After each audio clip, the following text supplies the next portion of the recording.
Welcome in. It's News Radio 1300 and 106.9 FM. Justin Barclay. West Michigan Live. Yes, we're here. We're actually working today. And we're happy to do so because in studio with us, joining us to talk about a really cool article here. The latest big news for Grand Rapids, Kevin Yoder. We appreciate you being here. Thanks for having me, Justin. Always a pleasure having you in here, Kevin. Thank you. Yoder Real Estate. And, of course, you know, these articles, it seems like we got a new one every day. There's some sort of piece, a blog or something, a big announcement for Grand Rapids and West Michigan. But this says we're number 3 for first-time home buyers. That's kind of neat. I mean, as far as ranking's concerned, right? Yeah, absolutely. And there's one last year that said we're number 3 in the country for housing shortages. So now we're number 3 for unbelievable best place to buy a home for first-time home buyers. Maybe we'll be number 1 at something soon.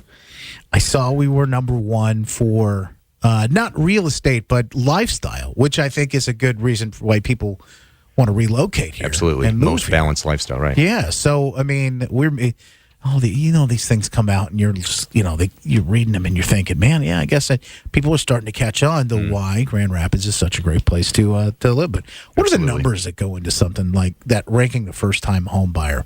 Well, according to this article, they're looking at mostly the down payment that buyers have made in West Michigan or Grand Rapids as it compares to around the country.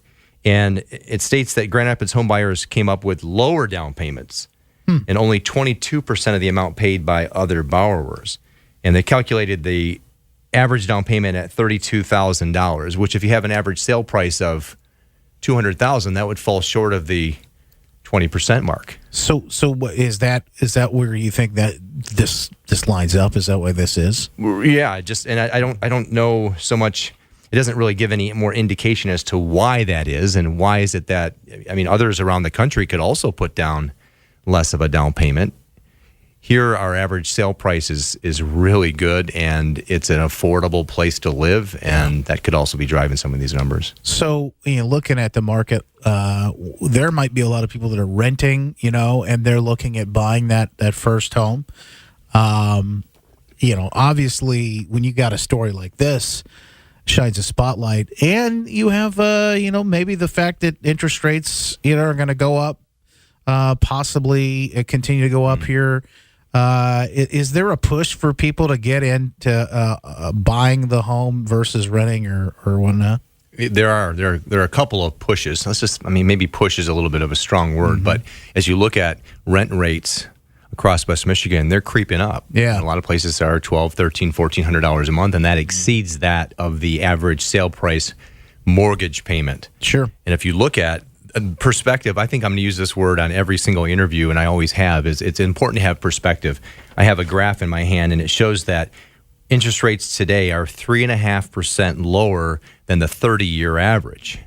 If you look at, for example, 1987 interest rates were 10.21%. It's still crazy. Now they're 4.5%, but they are increasing, and they're forecasting high fours, which will have a greater impact on one's payment than the sales price increase that is also being forecasted for this year. Interesting. That makes sense? Yeah. So that would definitely be a determinant for some folks that, hey, it's time to move forward. A lot of people staying out of the market, especially when they look at millennials, these people have gone through, or they'd seen, other folks go through housing crisis, financial crisis, things like that.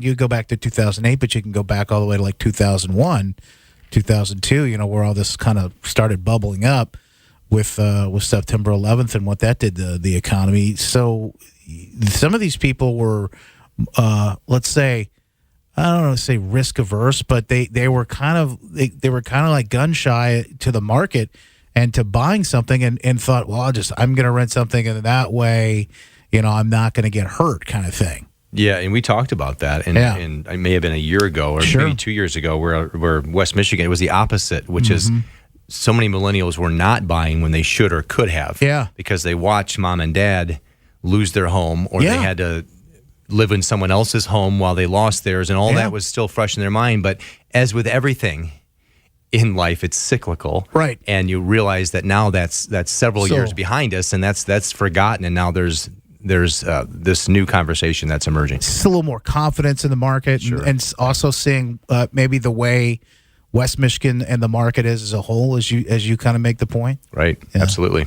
So, folks, now, is this a buyer's market? Is it a seller's market? They might want to ask those questions and try and figure out, who does this market benefit right now? Well, it benefits buyers because interest rates still remain low. As we talked about, they're 3.5% lower than the 30-year average. So from an affordability standpoint, interest rates still remain historically really low. Mm-hmm. And from a what type of market standpoint, it's a seller's market defined by how many months of inventory. We're still at 30, 40 days on the market on average. Some areas it's a lot lower than that. Mm-hmm. As long as you're under 90 days of absorption. So it's a win-win. Seller's market. In that way it is. Yeah. Yeah. So many people will say something like this. This is where there's some inaccurate statements being made.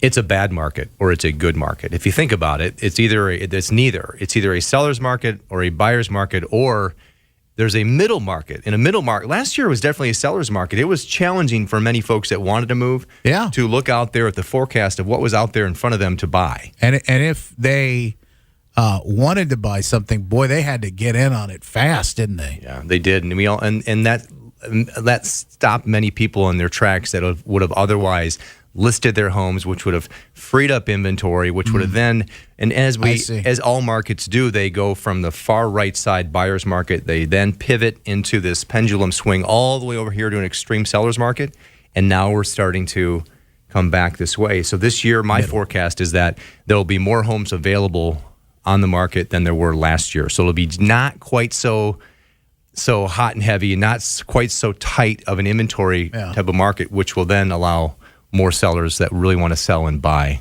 to do that. So, and I think some fair points here. By the way, Kevin Yoder's with us right now, and Yoder Real Estate. And Kevin, when we kind of look at these different pieces of the puzzle that all kind of play their own role here, and the reason we brought Kevin in was to talk about this article, Grand Rapids ranked number 3 for first-time home buyers, and what exactly that means. By the way, it was done by Lending Tree. You get people that have the conversation of, is this a good time to sell or to buy? Do I really want to move right now? Or would I rather wait until the spring, summer, etc.? What is your take on that? And it seems like there could be an advantage. I'm the kind of guy, just to give you an example, when I see everybody else going a certain way, I kind of go the other way. I don't know if that's just my personality, but I feel like that suits me well anyway. So if people are saying, I don't know if I really want to sell right now, I kind of feel like, well, maybe it's in my best interest to have my house out there right now. Well, that's just me. Well, that attitude could serve you well. Yeah. If you were to do it for right now, for example, you would put your home on the market in late February 2018.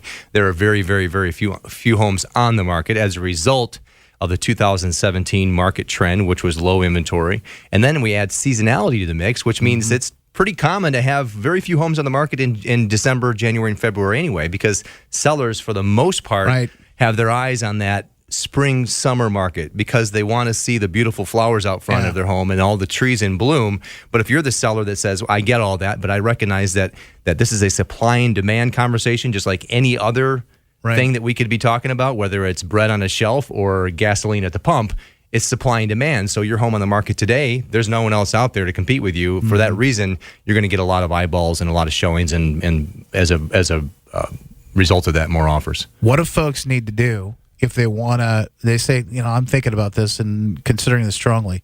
What do they need to do in order to get ready to get sold? How easy is that, and can you walk them through that? It depends on everybody's situation is different, Justin.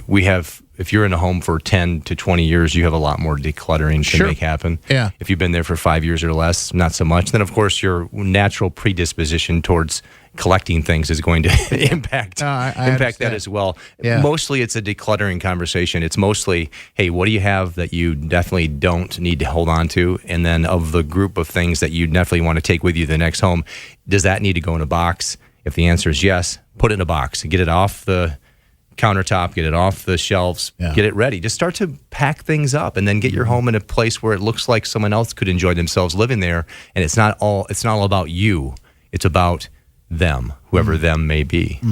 So it's almost there's enough on the canvas that people can kind of see their own vision there. Yeah, and you don't want to make it so stark. So sometimes people go to the extremes again, and they say, okay, let me take down all of my pictures. Well, leave a couple up. It's nice to see that there's someone living there. It's and leave a lived in. few. Yeah, it's lived in. It's not this stark white, boring, and just a little bit of personality is good. So you were just talking about the market forecast, but Kevin said also, as well, off the air before we got on the air here, is as nice as these temperatures are, you believe, forecast-wise, no more snow, which is kind of nice. Right, and with that type of forecast, I've made that one before, and I was accurate 100% of the time, 25% of the time. Really? Well, I have to check those stats. I don't know if it's the same as the groundhog, but we'll give him a shot. Kevin Yoder, thanks for being here with us today. We appreciate you. Thanks, Justin. Appreciate it. Yoder Real Estate, yoderrealestate.com. We'll check the Storm Team 8 forecast with the expert, Bill Steffen, right after this. It's West Michigan Live.